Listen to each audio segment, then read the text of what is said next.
Today I'm going to share with you Dale K. Graham Veterans Foundation's noise exposure list that's not only broken down by MOS, but it's also broken down by military service. This is the duty MOS noise exposure level list here. You can Google, there are many lists just like this. I'm using the one on Excel. This was created by Dale K. Graham Veterans Foundation. And what we're going to do, I'm going to sort the highly probable first. We're going to go through these MOSs. And as we do that, if you see your MOS on here, let us know in the comments what you did while in service. We definitely want to recognize and celebrate that. But starting off with the Army here, obviously your ground combat MOSs are going to be exposed to very loud noises. And with tinnitus, just because you have a MOS in the highly probable column here, it doesn't necessarily guarantee that you're going to be service connected for tinnitus. You still need to show an in-service event. You still need to show a current diagnosis and a medical nexus between tinnitus and your military service. Now, I say that, but does having a MOS in the highly probable or moderate column help you? Absolutely. It 100% does. Moving on to Army officer here, let's sort this real quick. That also goes to say that if you have an MOS in the low category, it doesn't necessarily mean you're going to be denied that claim. The one thing this list fails to do is take into account of deployments and other operations or units that you would be a part of, even if you had an MOS that falls into a telecom systems engineer. You could be deployed somewhere where you are exposed to loud noises. And so even if you have a low probability of your MOS causing that, it does not mean you can't be service connected. You're just going to have to really rely on your in-service events like deployments to draw that conclusion, to draw the line between the medical nexus and your military service. Looking at Navy enlisted here, sorting this A to Z, lots of aviation MOSs are going to be exposed to loud noises. Birds are very loud.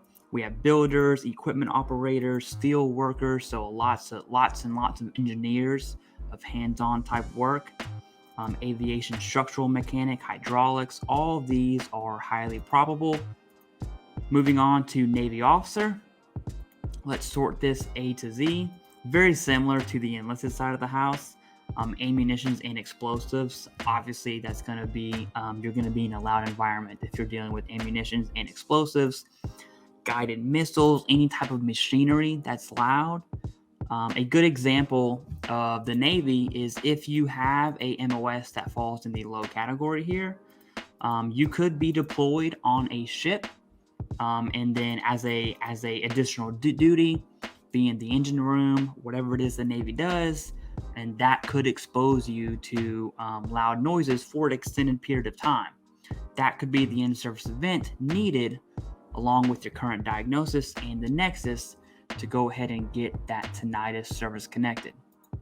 Moving on to the Marine Corps. Looking at this, definitely your infantry, your artillery, you're going to be exposed to loud noises, your O3s, your O8s. Engineers, tanks are loud. Who would have thought? Looking at PA here, public affairs and ComCam, I actually like how these are up on the highly probable list, especially in the Marine Corps, because ComCam, it's very common for ComCam to attach to infantry units, to attach to aviation units, and both of those types of organizations definitely are exposed to loud noises. Anything in the wing is going to be very loud. Aviation, airfield services, air controller, you're going to be exposed to loud noises for a very long period of time. Looking at the Air Force side of the house, birds are loud, okay? Flight engineer, in-flight refueling, if you're around birds a lot like a loadmaster, you're definitely exposed to loud noises for a period of time. Now, looking at tinnitus is only a 10% rating, and it is one of the most commonly VA disability claims out there. But a solid thing about tinnitus is tinnitus could cause some secondary conditions that could develop simultaneously with your tinnitus, or 1 year, 5 years, 10 years down the road, you could develop migraines as a result of tinnitus. You could have anxiety as a result of tinnitus, maybe some hearing loss. Looking at vertigo, hearing loss, and tinnitus, there may be some Meniere's disease somewhere in there. And so tinnitus, although it is only a 10% VA disability claim, it's definitely worth claiming that. Um, I always tell veterans that, hey, no matter what the claim is, all I want you to do is be properly rated. And if tinnitus is a part of that, claim it. Even though it's only 10%, there's definitely some golden nugget secondary claims that could stem from that as well. Looking at the Air Force officers, your pilots being around, aircraft, helicopters, planes, that's definitely going to be a very loud environment. I like how there's a 13AX astronaut MOS. I kind of want that. That would be pretty cool to have. And we'll end this with the Coast Guard. We got to include the Coast Guard here. Aviation, look, birds are loud. We've talked about that. Machinery, if you're around machinery, that's definitely loud, especially on boats and ships. Damage control mate, a gunner's mate, boatwain's mate, absolutely.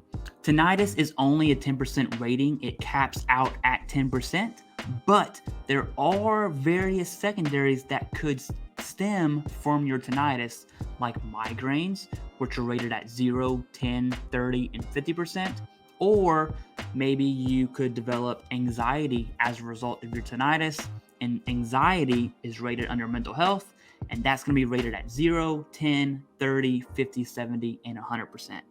So that 10% tinnitus claim could definitely add value to your VA disability claim.